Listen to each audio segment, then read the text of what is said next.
Hello नमस्कार, जय हिंद साथियों। मैं उमाशंकर गुप्ता आप सभी का स्वागत करता हूं आपके अपने YouTube channel Shri Rama academy में। साथियों, आज के इस सेशन में हम लोग फिजिक्स का एक बहुत महत्वपूर्ण टॉपिक ध्वनि साउंड पर विस्तार से चर्चा करने वाले हैं। यह हमारा जो लेक्चर नंबर 5 है, इसके पहले 4 लेक्चर फिजिक्स के आ चुके हैं। ठीक, जिन साथियों ने नहीं देखा है उन 4 लेक्चर को आप पहले उन्हें देखिए और यहां से कंटिन्यू करिए।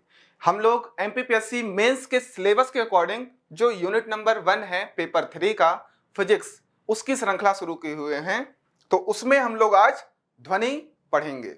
इसके पहले जो 3 लेक्चर आ चुके हैं, 4 लेक्चर, उसमें हम लोगों ने इतना सिलेबस कवर कर लिया है जिसमें हम लोग इकाइयां, माप, दैनिक जीवन के जितने भी उदाहरण हो सकते हैं सभी टॉपिक के, वो सब हम लोगों ने डिटेल में देखा है। कार्य, बल, ऊर्जा, गुरुत्वाकर्षण, घर्षण, वायुमंडलीय दाब, गति, वेग, त्वरण, इन सभी टॉपिक्स पर विस्तार से चर्चा किए हैं। आप लोग उसे जरूर देखिए। आज हम लोग ध्वनि शुरू कर रहे हैं। ध्वनि का यह पार्ट 1 है। हम ध्वनि को 2 पार्ट में डिवाइड कर दिए हैं। आज के सेशन में हम लोग परिभाषा वगैरह देखेंगे और इसकी जो शब्दावलियां हैं इन पर विस्तार से चर्चा करेंगे। तरंग क्या है, तरंग को भी विस्तार से हम लोग देखेंगे, क्योंकि ध्वनि एक तरंग है। ठीक, तरंग के माध्यम से आगे संचरित होती है। तो क्या होती है ध्वनि, आइए देखते हैं। तो हम लोग इसके पहले ऊर्जा पढ़े थे, एनर्जी। तो एनर्जी में हमने देखा था कि ध्वनि भी ऊर्जा का ही एक रूप है। हम लोगों ने अलग अलग ऊर्जा के रूपों को अलग अलग ऊर्जा के दूसरे रूपों में बदला था, देखा था कि किस तरीके से एक ऊर्जा दूसरे ऊर्जा में रूपांतरित हो रही है। क्यों? क्योंकि मेयर ने क्या दिया था, ऊर्जा संरक्षण का नियम। उन्होंने बोला था कि ऊर्जा नियत है इस पूरे ब्रह्मांड की, मतलब ऊर्जा को ना तो बनाया जा सकता है और ना ही नष्ट किया जा सकता है। एक फॉर्म ऊर्जा की दूसरे फॉर्म ऑफ एनर्जी में, दूसरे ऊर्जा के रूप में रूपांतरित किया जा सकता है। तो यहां पर जो ध्वनि है हमारी, वो ऊर्जा का ही एक प्रकार है। ठीक, तो ध्वनि आप लोगों को जब कोई भी ध्वनि आती है कानों में तो सुनाई कैसे देती है? जब मैं बोल रहा हूं, आप तक मेरी आवाज पहुंच पा रही है, तो ये किस तरीके से माध्यम में प्रोपोगेट हो रही है, संचरित हो रही है, इन्हीं सब चीजों पर हम लोग अभी चर्चा करेंगे। ठीक, तो ध्वनि एक ऊर्जा का ही रूप है, ठीक, जिसकी उत्पत्ति किसी न किसी वस्तु के कंपन करने से होती है। कंपन करने से मतलब, अब ये हम एक माध्यम हम देख लेते हैं, जैसे कि हमारी माध्यम एयर है। ठीक, यहां पर मैं खड़ा हूं, यहां पर आप खड़े हो, मैं कुछ भी बोल रहा हूं, आपको सुनाई दे रहा है। इसका मतलब है मैं अपनी ऊर्जा ध्वनि के माध्यम से आप तक पहुंचा रहा हूं। ठीक है, मेरी ऊर्जा जो है, मैं अपनी ऊर्जा को ध्वनि में बदला, ध्वनि जो है इस माध्यम में प्रोपोगेट हुई, संचरित हुई। कैसे हुई? तो इसे समझिए। हमारे वायु में कण हैं, वायु के कण बोल सकते हैं। उस कण में कंपन हो रहा है। क्या हो रहा है? कंपन हो रहा है, वाइब्रेशन हो रहा है। तो वाइब्रेशन जो हो रहे हैं कणों में, वही पार्टिकल्स आगे संचरित होते हुए जा रहे हैं और आप तक पहुंच रहे हैं, जिससे कि ये साउंड जो है सुनाई दे रही है। समझ गए? तो क्या हो रहा है? माध्यम में कंपन हो रहा है कणों का, पार्टिकल्स का, जिसकी वजह से हमें ध्वनि सुनाई दे रही है। और ध्वनि जो है तरंग के माध्यम से संचरित हो रही है। अब ये कई तरीके से हो सकती है, इसे हम लोग अभी चर्चा करेंगे। ठीक, अनुप्रस्थ तरंगे, अनुदैर्घ्य तरंगे, ये इसके टाइप्स हम लोग पढ़ेंगे यांत्रिक में। आइए उसके बाद, ध्वनि एक स्थान से दूसरे स्थान तक तरंगों के माध्यम से पहुंचती है। यह भी मैंने बताया, तरंगों के माध्यम से पहुंचती है, तरंग संचरण कहते हैं। इसी को हम लोग क्या कहते हैं? तरंग संचरण कहते हैं। साथियों, ये जो मैं नोट्स फॉर्म में आपको दे रहा हूं, ये मेंस के अकॉर्डिंग मैं नोट्स बना बना करके दे रहा हूं। आपको समझते हुए चलना है और इसी तरीके से नोट्स बनाने हैं आपको। जिस तरीके का भी प्रश्न आएगा, 3 मार्कर, 5 मार्कर, 11 मार्कर, आप इजिली इसे लिख सकते हो। ठीक है, पर थोड़ा सा अंडरस्टैंडिंग जरूरी है। तो ध्वनि के संचरण के लिए माध्यम की आवश्यकता होती है। ये बहुत इंपॉर्टेंट फैक्ट है। जो प्रकाश है, सूर्य की किरणें जैसे हैं, सूर्य से जो प्रकाश आ रहा है, उसके लिए किसी भी माध्यम की आवश्यकता नहीं है। ठीक, परंतु ध्वनि के लिए माध्यम की आवश्यकता है। माध्यम कुछ भी हो सकता है, ठोस भी हो सकता है, द्रव भी हो सकता है, गैस भी हो सकता है। जैसे मैं बोल रहा हूं तो वायु एक गैस है, इस गैस में ध्वनि तरंग के माध्यम से, तरंग के रूप में संचरित होती हुई जा रही है और आप तक पहुंच रही है ना। अगर हम निर्वात में पहुंच जाएं और कुछ बोलें तो हमें सुनाई ही नहीं देगी। ठीक, क्यों? क्योंकि वहां पर कोई भी माध्यम ही नहीं है। तो हमें माध्यम की आवश्यकता पड़ती है, वो चाहे ठोस हो, चाहे द्रव हो, चाहे गैस हो। सर गैस का तो समझ में आता है, ठोस और द्रव में कैसे, है ना। अगर आप स्विमिंग पूल के अंदर चले जाओ और एक दूसरा व्यक्ति भी चला जाए और वहां पर आप चिल्लाओ या कुछ बोलो, तो वहां पर जो दूसरा व्यक्ति उसे सुनाई तो देगा।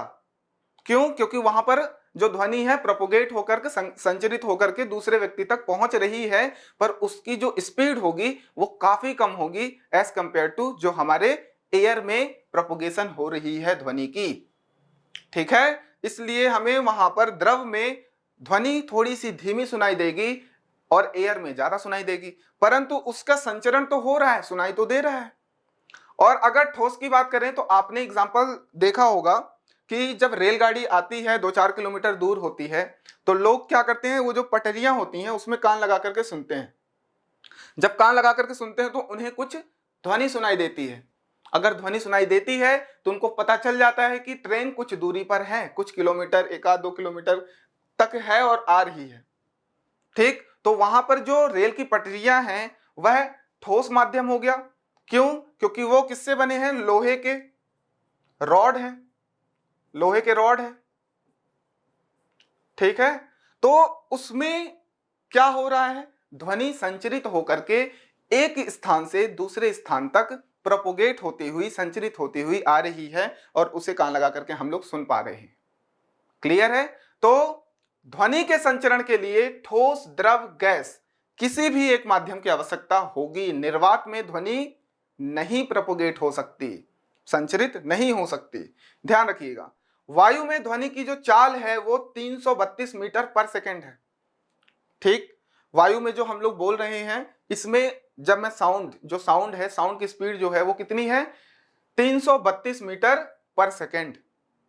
ठीक, अब एक यहीं पे क्वेश्चन आता है कि जब बिजली कड़कती है तो उसकी जो साउंड आ रही है और उसकी एक चमक भी आ रही है, तो किसकी स्पीड ज्यादा है? प्रकाश की, उसकी बिजली जो चमक रही है उसके प्रकाश की, या फिर ध्वनि की? ठीक, तो कमेंट सेक्शन में बताओगे किसकी ज्यादा है। ठीक, ध्वनि जो है ध्रुवण की घटना प्रदर्शित नहीं करता है, ये ध्यान रखना है। ध्रुवण पोलराइजेशन एक घटना होती है जिसमें क्या करते हैं, उसकी एक सीमा को हम लोग क्या करते हैं, रोक लेते हैं, ध्रुवण में रुक जाती है। ठीक, हम पोलराइजेशन कुछ इस तरीके से करते हैं, कुछ यहां पर बना बना करके।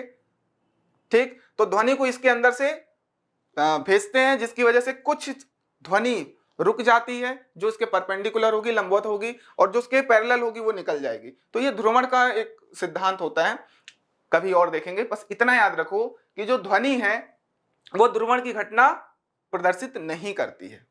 ठीक, ये देखो यहां पर ये जो साउंड वेव्स हैं, ध्वनि की तरंगें, वो कुछ इस तरीके से आप आगे बढ़ रही हैं, आगे पीछे होती हुई बढ़ रही हैं। ठीक, अब यहां पर आपको देखना है कि जो ध्वनि है वो एक तरंग है, तो तरंग के बारे में थोड़ा सा आपको जानकारी जरूरी है, वेव्स के बारे में जानकारी जरूरी है। तो वेव्स जो है हमारा वो दो प्रकार का होता है, एक होता है यांत्रिक तरंगें और विद्युत चुंबकीय तरंगें। ठीक, सबसे पहले देखो तरंग होता क्या है।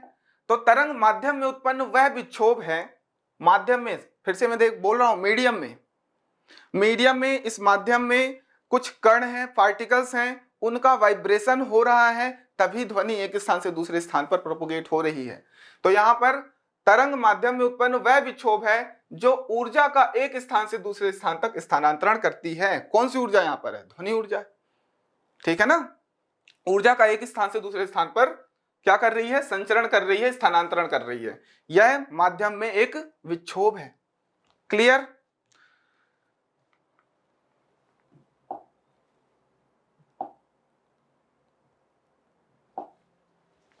समझिएगा, जो तरंग है, तरंग दो प्रकार की होती है। एक होती है यांत्रिक तरंगे और दूसरी होती है विद्युत चुंबकीय तरंगे।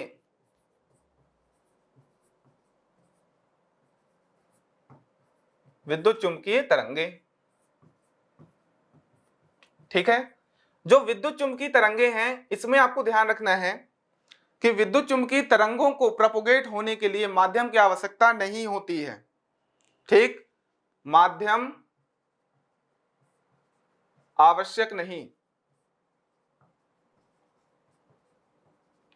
और विद्युत चुंबकीय तरंगों को हम लोग डिटेल में ज्योग्राफी के सिलेबस में डायरेक्टली दिया हुआ है, विद्युत चुंबकीय तरंगे, वहां पर डिटेल में पढ़ेंगे।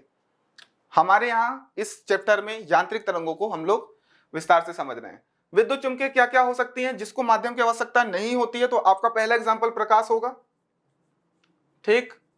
इसके अलावा एक्सरेज जो है, एक्स किरण है ना, गामा किरणें, इसे आप लोग नोट कर सकते हो सभी पॉइंट्स को, यूवी किरणें, अल्ट्रावायलेट,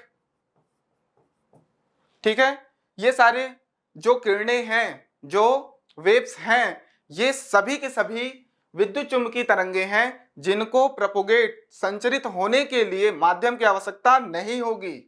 इसके अलावा रेडियो वेव्स, किरणें, ठीक, और ईटीसी और भी होती हैं। क्लियर है। अब यहां पर बात करते हैं यांत्रिक तरंगे जिसको माध्यम की आवश्यकता होगी। माध्यम ठोस, द्रव, गैस, तीनों में से कोई भी हो सकता है। माध्यम आवश्यक, ठीक। अब इसे हमने दो पार्ट में डिवाइड किया, मतलब इसके दो प्रकार हैं। यांत्रिक तरंगे दो प्रकार की होती हैं। पहला है अनुप्रस्थ तरंगे और दूसरा है अनुदैर्ध्य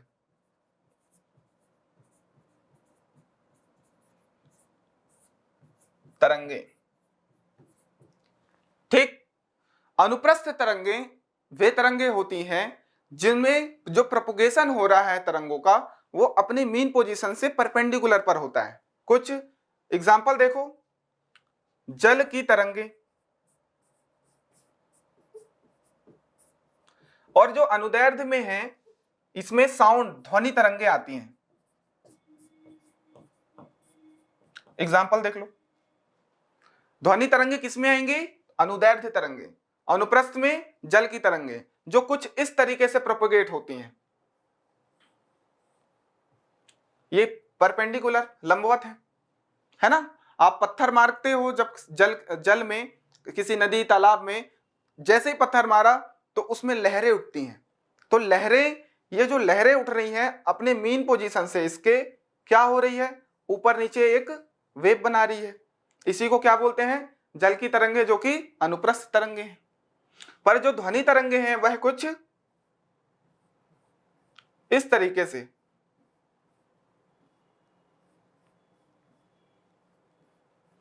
इस तरीके से आगे पीछे, मतलब समानांतर आगे पीछे प्रोपगेट होती हैं, संचरित होती हैं। इसे नोट कर लो, अभी डिटेल में देखते हैं हम लोग।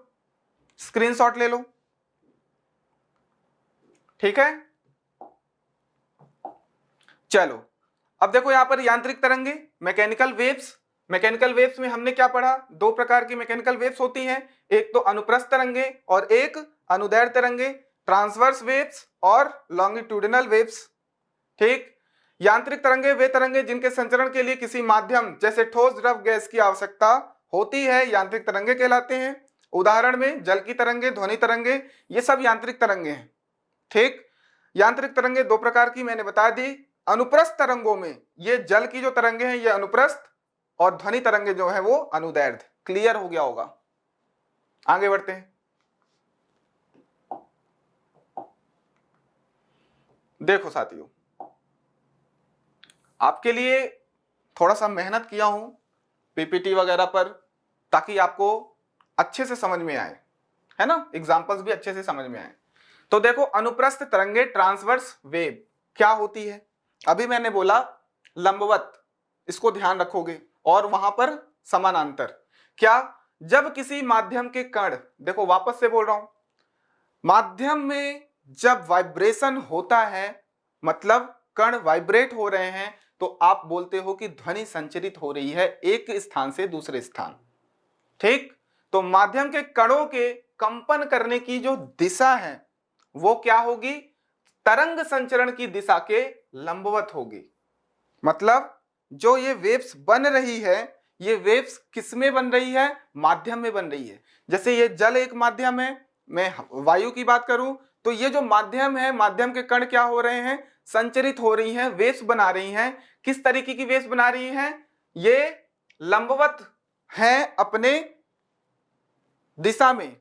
मतलब आप सीधे जा रहे हो, सीधे जाने की बजाय ये क्या हो रही है, ऊपर गई फिर नीचे गई, फिर ऊपर गई फिर नीचे गई, इसलिए ये लंबवत कहला रही है। आई होप समझ में आ गया होगा। तो माध्यम में उत्पन्न तरंगों को हम क्या बोलते हैं, अनुप्रस्थ तरंगे। एग्जाम्पल क्या है, जल की सतह पर उत्पन्न तरंगे अनुप्रस्थ तरंगे होती हैं। क्लियर दिख रहा है? ठीक, ये ध्रुवण पोलराइजेशन की परिघटना प्रदर्शित करती हैं, ये करती हैं। विद्युत चुंबकीय तरंगे भी जो है अनुप्रस्थ प्रकृति की होती हैं, जो हम लोग के सिलेबस में यहां पर नहीं है, ज्योग्राफी में पढ़ेंगे।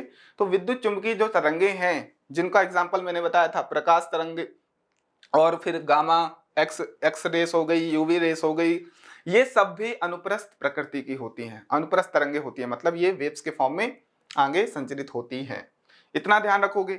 अब जब हम लोग वेव बनाते हैं तो इसको आप लोग ध्यान दोगे, कुछ इस तरीके से वेव हमारी बन रही है, इसके मीन पोजीशन के अबाउट, ये हमारा मीन पोजीशन।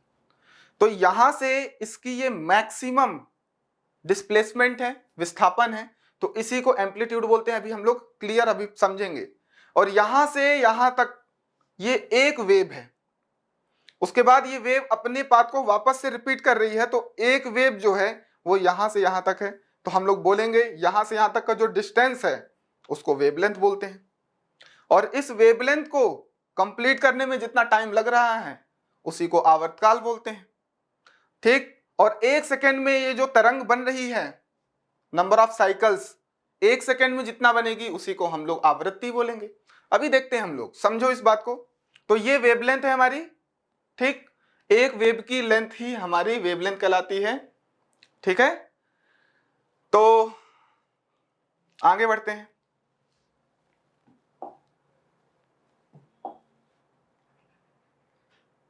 अनुदैर्ध्य तरंगे, अनुदैर्ध्य तरंगे क्या होती हैं, तो जब किसी माध्यम के कणों के कंपन करने की जो दिशा है तरंग संचरण के दिशा के समानांतर हो, क्या हो, समानांतर। तरंग संचरण के समानांतर कैसे, ये देखो आप, जो तरंग संचरण हो रहा है, जो मतलब पार्टिकल्स हैं वो कुछ इस दिशा में संचरित हो रही हैं, और जो ये वेव्स बना रहा है वो भी इसी दिशा में बना रहा है। ये देखो, ये जो आगे बढ़ रहा है ये यहां बढ़ गया, समझ रहे हो, इसी का संचरण हो रहा है इस मीडियम में।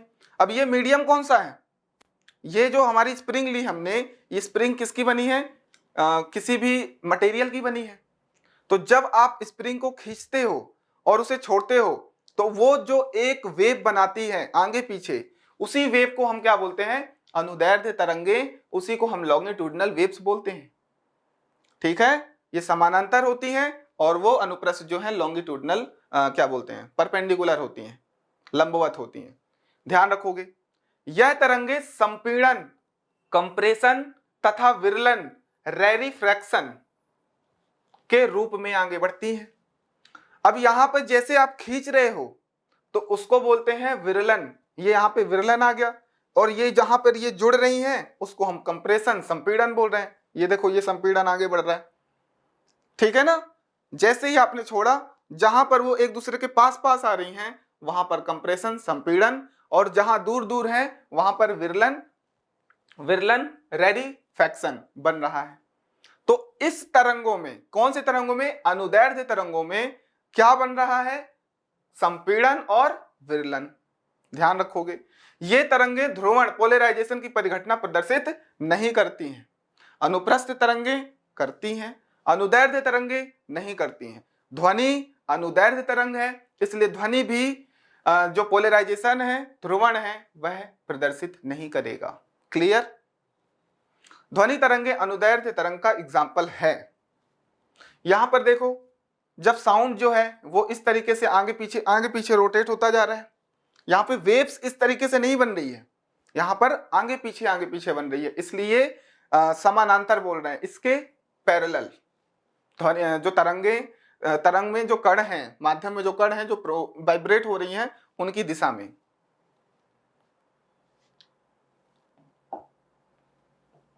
क्लियर? ये आप नोट डाउन कर लो, ये एग्जांपल आप बना सकते हो। ठीक, यहां पर आप कंप्रेशन संपीड़न लिख लेना और यहां पर रेडिफ्रैक्शन लिख लेना। ये संपीड़न लिख लो यहां पर, ठीक, और यहां पर विरलन, फिर संपीड़न। इस तरीके से ये वेवलेंथ, यहां से एक हमने वेव की एक लेंथ हमने बना दी, इसी को हमने वेवलेंथ बोल दिया। इस वाले कंप्रेशन के सेंटर पॉइंट से इस वाले कंप्रेशन के सेंटर पॉइंट तक। ठीक है, इसको भी नोट डाउन कर लो। यहां पर आप कंपेयर कर सकते हो, कंपैरिजन आ सकता है कि अनुप्रस्थ तरंगे और अनुदैर्ध्य तरंगों में क्या डिफरेंस है, उसे आप लिखिए। 3 मार्कर 5 मार्कर पूछा जा सकता है। तो आपने जितने पहले डेफिनेशन दे दिया, पोलराइजेशन हुआ है कि नहीं है, ध्रुवण है कि नहीं है, ये बता दिया, संपीड़न विरलन वाली चीजें बता दी, लंबवत समानांतर वाली, ऐसे 3-4 पॉइंट बता करके आप अपने आंसर को कंप्लीट कर सकते हो, डायग्राम भी बना सकते हो। तो आप कंपेयर करके ये डायग्राम भी बता सकते हो। अब यहां पर एक चीज देखो, जो ट्रांसवर्स वेव हैं, अनुप्रस्थ तरंगे जो हमने पहले पढ़ा था, वहां पर जब वेव प्रोपोगेट हो रही है तो ये जो मैक्सिमम हाइट है इसको क्रेस्ट बोलते हैं। क्या बोलते हैं? सरंग। ये डायग्राम बना लो आप। और ये जो नीचे है इसी को हम लोग क्या बोलते हैं? ट्रॉट या फिर गर्त। ठीक, इसे आप लोग बना सकते हो। और ये एक वेव की लेंथ है, जैसे वेवलेंथ बोलते हैं। यहां से यहां तक भी बोल सकते हो, यहां से स्टार्ट होकर के यहां पे खत्म हो रही है। सेम लेंथ ये भी है, सेम लेंथ ये भी है, ये वेवलेंथ हो गई। अब देखते हैं तरंग के गुण। ठीक, 4 गुण हैं। पहला आयाम, जिसको एम्पलीट्यूड बोलते हैं। दूसरा वेवलेंथ, तरंग दैर्ध्य। ठीक, तीसरा आवर्तकाल और चौथा आवृत्ति, फ्रीक्वेंसी। तो सबसे पहले आप लोग समझ लो, उसके बाद आप लोग नोट डाउन करना। ठीक, क्या होती है देखो, एक वेव बनाओ बढ़िया सा।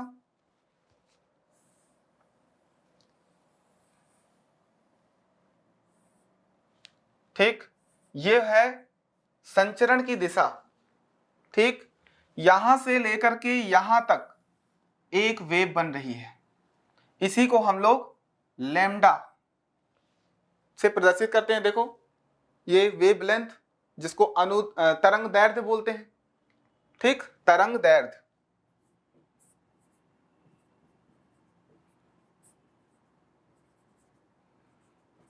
ठीक, यहां से ये जो मीन पोजीशन है, यहां से जो मैक्सिमम हाइट है, इसी को आयाम बोलते हैं, एम्पलीट्यूड। इसको कैपिटल ए से डिनोट करते हैं। ये चारों पॉइंट जो तरंग के गुण हैं, क्लियर सिलेबस में दिया है। तो क्लियर आपसे ये पूछा जा सकता है, क्या होता है आयाम, क्या होता है तरंग दैर्ध्य, क्या होती है आवृत्ति, क्या होता है आवर्तकाल। बहुत ध्यान से समझो। समझ में आ गया? आयाम क्या है? ये मैक्सिमम जो डिस्प्लेसमेंट है, विस्थापन है तरंग की, ऊपर की दिशा में या फिर नीचे की दिशा में, ये दोनों सेम होगा। ठीक, इसको कैपिटल ए से डिनोट करते हैं, जिसको आयाम बोल रहे हैं। इसको लैम्डा से डिनोट करते हैं, जिसको तरंग दैर्ध्य बोलते हैं। एक तरंग की जो डिस्टेंस है उसको तरंग दैर्ध्य बोल रहे हैं, दूरी को। और ये जो तरंग जो मैक्सिमम हाइट अचीव कर रही है, इसी को आयाम, एम्पलीट्यूड बोल रहे हैं। क्लियर है? अब दो बातें आती है, एक तो आती है टाइम टी, आवर्तकाल की। तो आवर्तकाल क्या होता है? एक साइकिल को कंप्लीट करने में जितना टाइम लगा, कैपिटल टी, एक साइकिल को कंप्लीट करने में, एक तरंग को कंप्लीट करने में जितना टाइम लग रहा है उसी को हम लोग आवर्तकाल कह रहे हैं, टाइम पीरियड कह रहे हैं। चौथी चीज जो है वो है आवृत्ति। आवृत्ति, इसको हम लोग न्यू से डिनोट करते हैं। ये v को थोड़ा टेढ़ा बना दो या फिर स्मॉल f लिख दो और स्मॉल f, फ्रीक्वेंसी। ठीक है, तो क्या होती है फ्रीक्वेंसी? एक सेकंड में या पर यूनिट टाइम में। ठीक, एक सेकंड में ये जितने वेव बन रही हैं, जितने तरंग बन रहे हैं, वो कितने नंबर्स बन रहे हैं, वो नंबर जो होती है एक सेकंड में, वो हमारी फ्रीक्वेंसी होती है। ठीक है, तो ये चार जो आपके गुण हैं तरंगों के, ये याद होना चाहिए। इसे नोट कर लो, उसके बाद हम लोग एक एक करके देखते हैं। देखो, जो उसके मीन पोजीशन थी, माध्य स्थिति, जो बीच वाली मैंने बताई थी, ये है माध्य स्थिति। इसके अबाउट ये प्रोपोगेट हो रहा है, ये हमारी माध्य स्थिति है, मीन पोजीशन। तो माध्य स्थिति के किसी एक ओर कण के अधिकतम विस्थापन को, ये अधिकतम विस्थापन एक ओर, या तो ऊपर या तो नीचे, जिसे कैपिटल ए से डिनोट किए थे। अधिकतम विस्थापन को तरंग का आयाम कहते हैं, इसे कैपिटल ए से प्रदर्शित करते हैं। ये तरंग का गुण है जिसे ए से प्रदर्शित करते हैं। अब ये एक डिस्टेंस है, तो आप इसे क्या बोलोगे एसआई मात्रक में? तो आप बोलोगे इसका जो मात्रक है वो मीटर है, मीटर। ये एक लेंथ है, विस्थापन है, तो यहां पर आप लिख सकते हो ये जो है ऊपर, ये विस्थापन है। क्लियर? तो इसका जो एसआई मात्रक है मीटर हो गया। आई थिंक आपको ये एम्पलीट्यूड आयाम क्लियर है।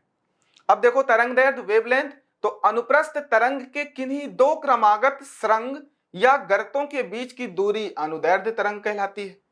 ये देखो, ये जो सुरंग है, ये भी सुरंग है, इन दोनों के बीच की जो दूरी है, इसी को हम लोग लैम्डा से डिनोट करते हैं, तरंगदैर्ध्य बोलते हैं। या दो गर्त, यहां से लेकर के ये वाले गर्त तक, ये भी लैम्डा, इसी को तरंगदैर्ध्य बोलते हैं, वेवलेंथ बोलते हैं। ठीक, ये एक लेंथ है, आप लोग को डाउट नहीं होना चाहिए, यहां से भी आप डिनोट कर सकते हो, एक वेव की जो लेंथ है। ठीक, ये डेफिनेशन के लिए है कि दो सुरंग या दो गर्तों के बीच की दूरी को ही हम लोग क्या बोलते हैं? तरंगदैर्ध्य बोलते हैं। मैं इतना एक्सप्लेन इसीलिए कर रहा हूं कि चीजें याद हो जाएं। ठीक, तो तरंगदैर्ध्य को लैम्डा, इसे आप लैम्डा कर लोगे, लैम्डा से प्रदर्शित करते हैं। और एसआई मात्रक इसका भी मीटर होगा, क्योंकि यह भी एक दूरी है। और डिस्टेंस का जो मात्रक होता है, जो यूनिट होती है, वो क्या होती है? मीटर। ये एसआई मात्रक है, नोट कर लो।